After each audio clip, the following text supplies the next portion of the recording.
Choosing the best guitar amp sim for the job is one question that I've been getting a lot lately. That's why in today's guitar mixing tutorial, I'm going to show you how I go about getting the best tones for djent, deathcore, and metal in general, using whatever amp sim you already own.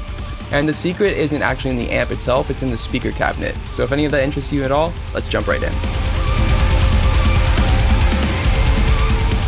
So this video was filmed when I made the last episode on the 8 guitar mixing tricks. If you haven't seen that yet, check it out right here. And it's such an important aspect of getting a guitar tone that I figured that it needs its own lesson in itself. This is slightly a loaded question because the cab makes more of a difference than the amp. For this example, I'm going to use the Josh Middleton STL Tonality. I really like this amp, and one of the reasons I really like it is because there's 2 different cabs that you can choose from. Let me just put my headphones on. So let me show you this part from the last couple episodes. There's no volume difference, it's all of the cab simulation.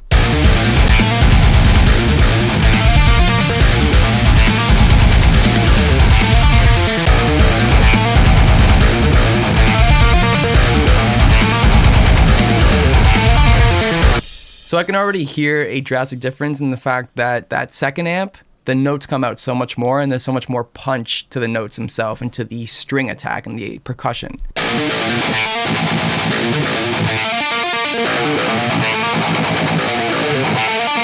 Now you've heard them soloed, I'm going to put them in the mix, and this is how you want to go about finding your sounds. For me, the best way to find an amp tone is to put the guitar directly in the center and raise the volume so that I can hear it with the other instruments. And then I just sift through and I look through different settings and I try different sounds. And this works better because it's too hard to like match left and right in real time. You usually have to do one amp and then copy and paste it over the other. Putting in the center lets me know how my whole mix will sound on, say, like an iPhone because it comes through mono. So let's take a look at the cabs here. I find that I really like a dynamic mix with a ribbon. Right now, the way I like it is at 50%, 50%. But I use my ribbon for my low end because it's just a little bit darker sounding and less hissy. And then I use my dynamic or a condenser mic for the percussive and like chuggy sections. A general rule of thumb is having the mic right here in the center will be more trebly. Having it kind of on the edge there will be a bit more mid-rangey and like chuggy cutty. And then the further out you go, the more low end you'll get.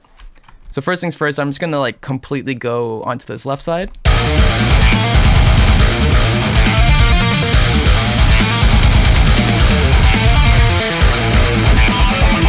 So you can see like as I go from here to here, the note comes out way more, and that's because there's less hiss and more low end.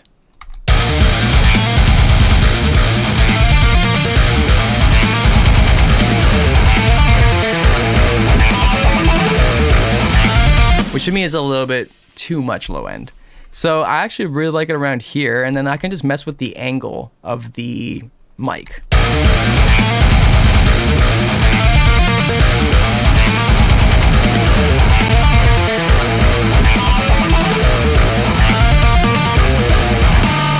So I notice around like 27% or 27 degrees is where the note's still there, and I'm hearing a bit more of the mid-range, which is what I want out of this part. For you, you might want something different, but this is the technique that I use. I go through and I don't just throw an amp sim on or a preset. A lot of people have been asking for presets. I will eventually get to them, but presets only get you so far. So the next option is the distance away from the cab. And if you want more of like a real amp in a room sound, the closest you'll get is like the distance away from it. It doesn't exactly sound like a real mic in a cab, but it gets there. So I'm just gonna mess with the distance until I get to a point where I'm like, that's cool.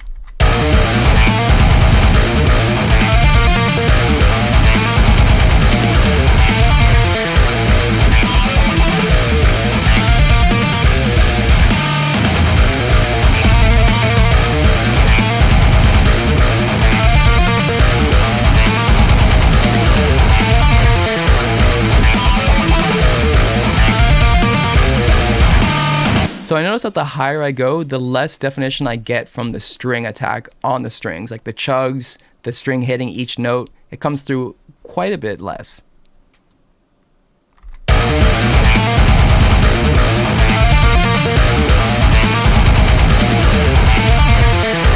And I really like the distance at 12 here. So that's good for one mic and one cab. And sorry, I guess I didn't go through the actual selection of the mic and cab.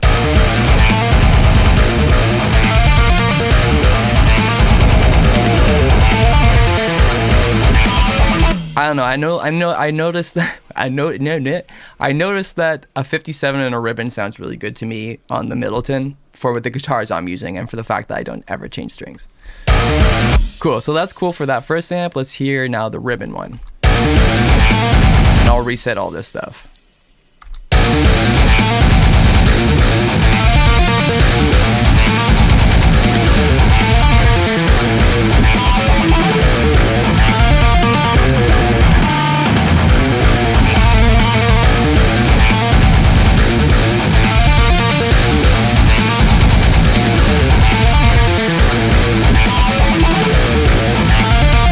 So it's important to sweep back and forth to find the optimal sound. I like my guitars to be quite mid-heavy. I found for years my mixes didn't sound right, and it's because I was scooping it way too much.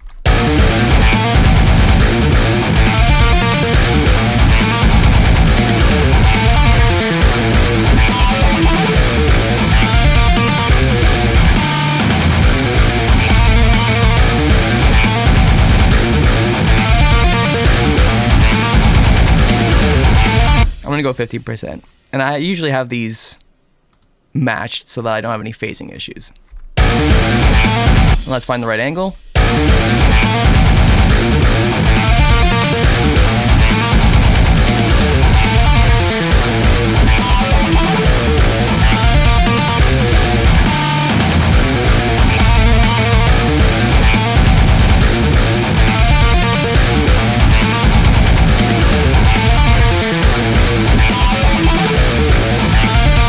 I like that.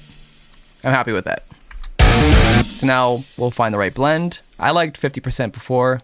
It's slightly different settings now, so.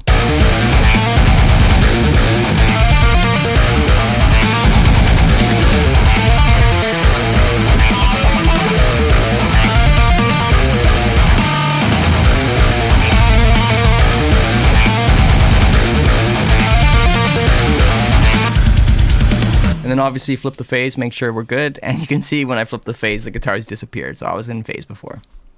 And that's how I go and that's how I go about getting an amp tone. Once I find like the right amp setting is when I go into the cab. I don't usually go cab first and then amp. Maybe I'm doing it wrong, I don't know. And that goes from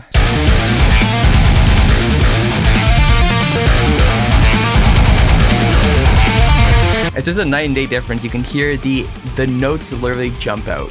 The only difference is the cab that I use, the mic that I use for the cab, I think stay the same, and just playing around with the distance and the position. And I just spat. Sorry. So that's how I go about getting the best guitar tone in the amp sim itself, but that's only part of the battle. So if you want to learn 8 more guitar mixing tricks, check out this video right here.